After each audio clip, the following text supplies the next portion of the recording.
Makhdoom Sahab, May I just, my lord, with your lordship's permission? why were they compelled to apply for the symbol of PTIN? I don't know, my lord. No, everyone knows why. Makhdoom Sahab, these are bitter realities known to everyone. That what was happening. My lord, I will go by the pleadings, just as some of the council yesterday went by the pleadings and said, Sorry, please. If I may, my lord, yes. see, the way I look at it is that this question really doesn't even need to go to Article 63A. Remaining even within the framework of the paragraph itself. And again, I'll take your example because of on the undisputed seats. So suppose you have PMLN has whatever number of returned candidates, as I say, on the basis of the nomination forms. And let's say People Party parliamentarian has whatever number they have, right? Within the framework of paragraph B, suppose 15 of the PMLN returned candidates make a declaration before the election commission that now, no, we have given up PMLN, we will now regard us as returned candidates for People Party. That would obviously upset the equation of the reserved seats. Had that happened, hypothetical, if that hypothetical were to happen, would not PMLN raise an objection? How can they do this? Or vice versa. So even if we put, because 63A comes later, right? Once the House is there and parliamentary party is there. Even within the framework, how can one candidate who has, as my learned colleague Justice Mandukhail has said, who has filed his nomination on a declaration, how can he of his own bad is a bit of his own volition just merrily walk into the election commission and say, well, for purposes of this paragraph, count me there. And if that cannot happen, how can the election commission itself do it? What power? Where does the power come My from? lord, may I show from the two forms which they have filed? I was showing to your lordship. Mr. Mithmuli Khan, I think there's a fundamental question which I don't know why all this discussion is taking place. I'm hearing the case as pleaded before me. Why they should have not pleaded another case, I don't know. There is Pakistan Tehreek-e-Insaf is not a party before us. Not a single one of the elected candidates are a party before us. Whether the Election Commission of Pakistan was erroneous or correct, the fact is that they challenge virtually everything in Pakistan. Why was that decision not challenged? We must not set up different cases from the ones that have been pleaded.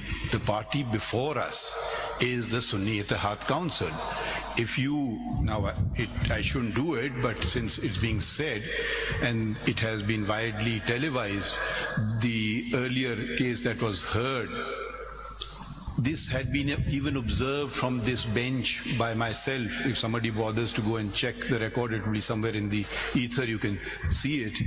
That is not the case before us. The case before us is of Sunni Ittihad Council saying that give me reserved seats and give me non-Muslim seats. There is no PTI before us saying give me these seats. There is no candidate before us which is saying there's only candidate who's a potential candidate, which doesn't even come in the feature. She is not an elected person. So why are we having this debate? This is not the case before us. I mean, if PTI felt that way, they have elected to cast all their eggs with the Sunni Ittihad Council. They have elected to sail with them. How can we say, no, we'll take you out and we'll give you something which you have not even asked, or will not bother to come, nor have you challenged? Fine, Election Commission makes good decisions. Election Commission may also make bad decisions. There's a whole legal process. Now, if we cannot observe without anyone challenging something that certain decision is bad of the Election Commission, and if it was bad, come forward and challenge it. Now, I don't know why we're having this discussion when there is no PTI, none of the elected candidates who were previously in the Pakistan Tehreek-e-Istiqlal before us. This question, and it's not suddenly come up, this petition has been everybody knows about this petition.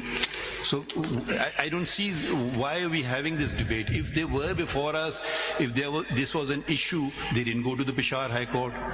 They didn't do anything. And the only person who's aggrieved before us is the Sunni Ittihad Council saying, these are my candidates. Now we have to either accept their contention or reject their contention and uphold the judgment of the High Court. As simple as that. Now, why didn't they do this? Whether there was pressure, whether there was no pressure, I will not go on any premise or conjecture. I go on facts as demonstrated by documents. If there are facts as demonstrated by documents, please argue it. The whole world may know about something. That's not the way judges operate. Judges operate by what comes before them in a pleading. That's how they operate. Otherwise, you'll say, he committed murder. I know it. No, we'll see the evidence that comes before the court of law. That will be the determining factor.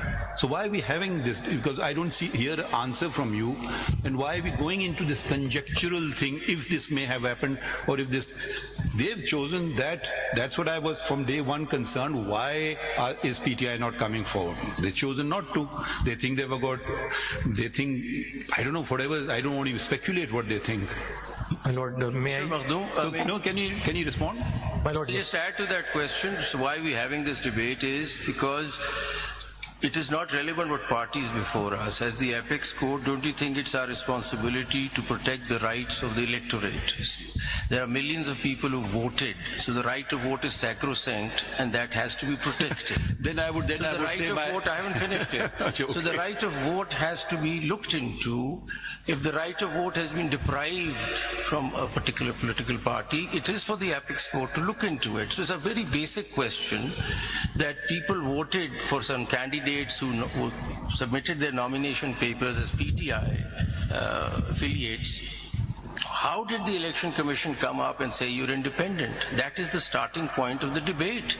Because millions of voters out there voted for these people, and as an Apex Court, don't you think we need to look at their interest and their right to vote? I mean, how was that right taken away and a person declared to be independent by ECP when ECP had no such power? And then all the things start from there. Then you get into the SIC and whatever. But the question is, how were they declared independent when they never opted out of that affiliation with the PTI? Hi, Mr. Makhdoom Ali Khan. Today I was reminded of the oath which I gave to 3 judges. Nowhere it simply says abide by the Constitution and the law. And that's what I'm doing. And that's what my legal constitutional duty is. There are many concerns in society. Who addresses those? I don't know. That's not my concern. My concern is to simply follow the Constitution and the law. my Lord, Where is the electorate mentioned in the May oath? I add to this? In my speaking for myself, the most fundamental right is the right to vote.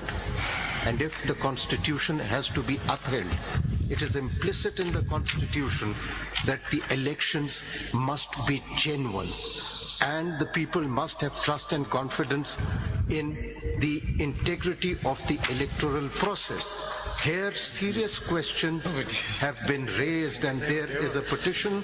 We have been informed, pending in this court, raising questions about the process of elections.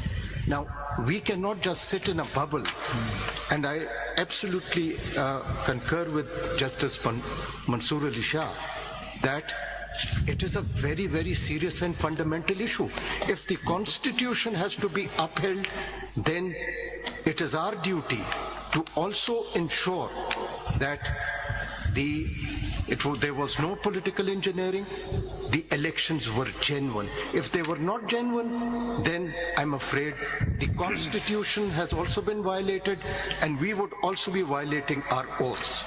my Lord, may I say? As per my understanding, as we are sitting here under Article 195.3, we must go with that article. We are hearing an appeal. All other matters are maybe under 184.3 or any other provision of the Constitution. But what needs is by the Council and the Court that go in accordance with the provision of the Constitution and hear and appeal and decide that.